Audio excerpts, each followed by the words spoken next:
Lorsque j'ai posté ma vidéo sur le filet de cheval, on m'a posé quelques questions et en particulier on m'a demandé si l'emploi de filtres gris était bien nécessaire.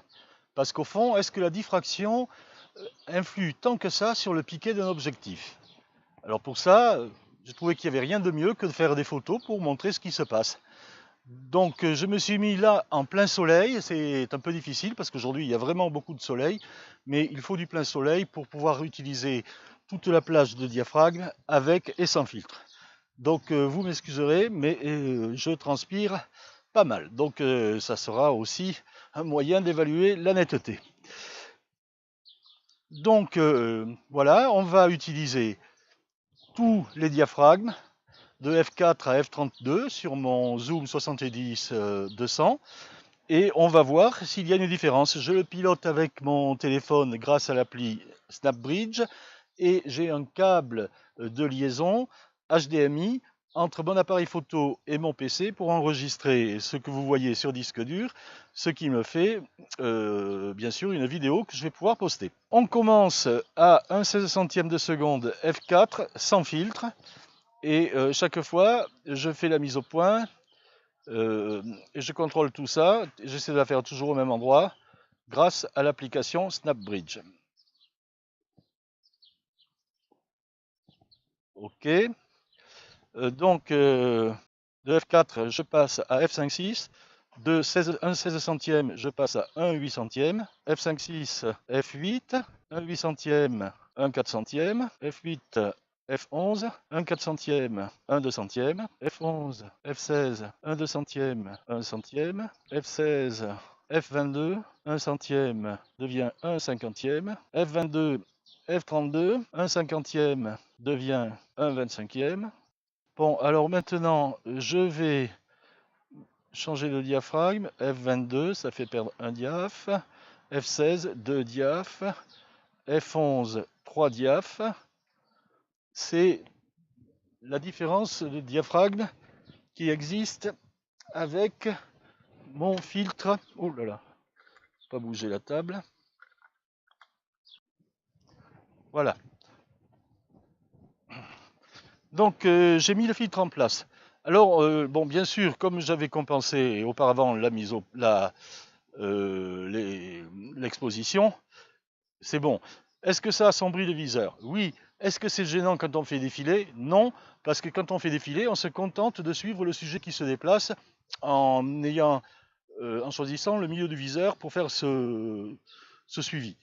Donc on n'est pas en train de regarder s'il y a un détail qui cloche dans le fond de l'image, donc on n'a pas besoin d'avoir une vision ultra lumineuse. Et en plus, la différence de luminosité, c'est celle qu'on ressent quand on met des lunettes de soleil, donc c'est quand même pas énorme. Donc ça ne gêne pas de ce côté-là. Donc ici, on va commencer à f11 pour un 25e de seconde, parce que bon, descendre de là dans un test de piqué, c'est pas très sérieux.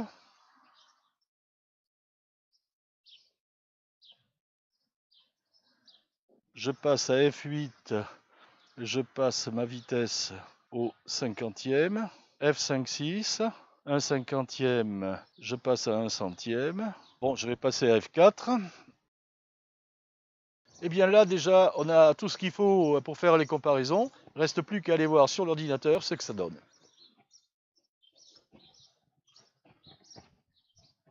Nous voilà maintenant devant l'ordinateur.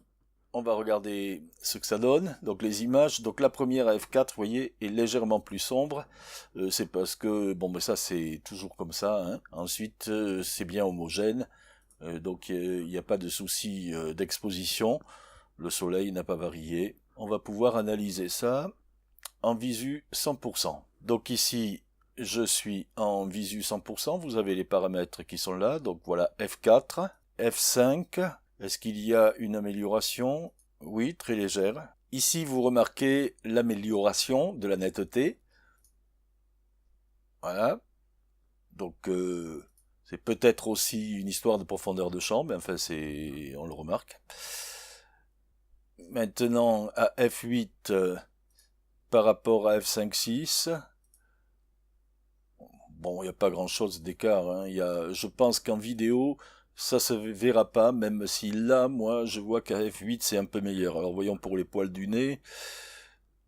Bof, c'est la même chose. Donc, là, F5, 6, F8, c'est la même chose. F11, on commence un peu à perdre, mais c'est très léger. Vous voyez, on le remarque un peu ici, là. Vous voyez que c'est meilleur à F8. Bon, mais F11, c'est tout à fait correct. F16, alors F16, c'est déjà plus doux. Voyons F16 par rapport à F8.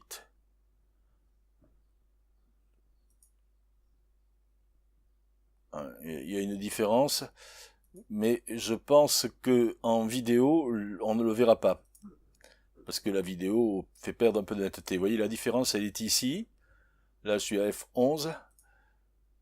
Ici, c'est beaucoup mieux défini, les poils des sourcils. Bon, donc de F11, on va passer à F22. Alors là, à F22, on voit qu'il y a une grosse différence. Donc par rapport toujours à F8, voyez F8, F22. Donc là, il y a une perte sensible partout. Regardez sur le nez.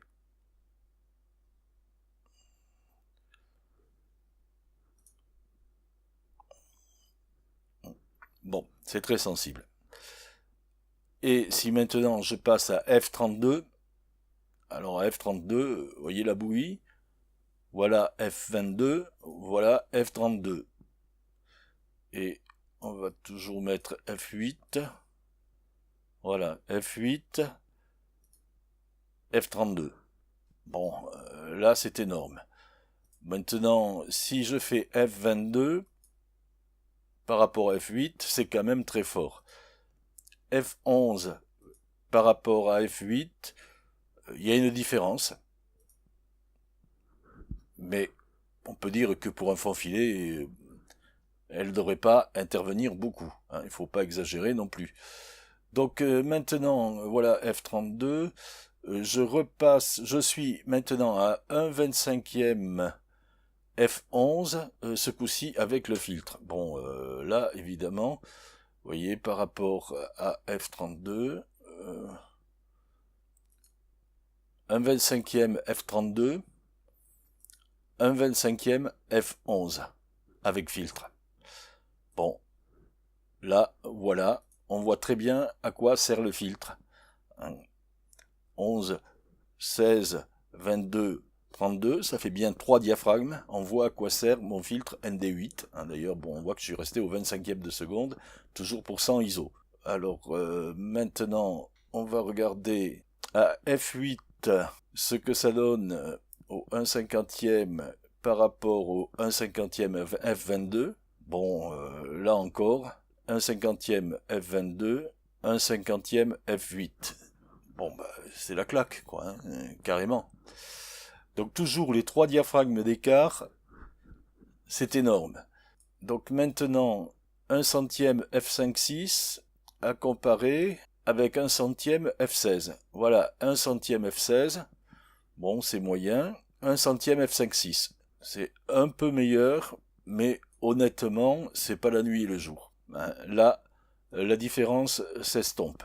Pourquoi? Parce que là, je suis à F4, donc bien sûr, c'est pas bon. Mais si je reste au diaphragme optimum, vous voyez, F4, F5, 6 avec filtre, et F8. F8 est de loin le meilleur avec filtre. Donc, si je veux faire un fond filet, j'ai intérêt, dans tous les cas, à rester à F8. C'est ce qui ressort de cette comparaison. Donc moi aussi j'ai appris quelque chose. Je cherchais parfois à obtenir des ouvertures plus importantes. Ben non, il faut chercher à rester à l'optimum. Là on le voit bien. Je pense que la comparaison est assez probante.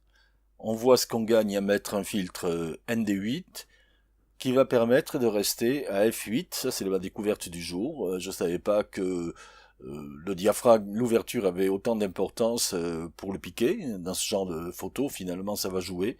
Donc, il faut toujours chercher à obtenir le diaphragme qui correspond à l'optimum pour l'appareil. Donc, F8, c'est bon pour la plupart des objectifs. Et les objectifs sont toujours à leur meilleur diaphragme autour de f8. Sur les super télé, c'est plutôt f4 ou f5.6, mais en général, f8, c'est bon sur la plupart des objectifs, si ce n'est tous les objectifs.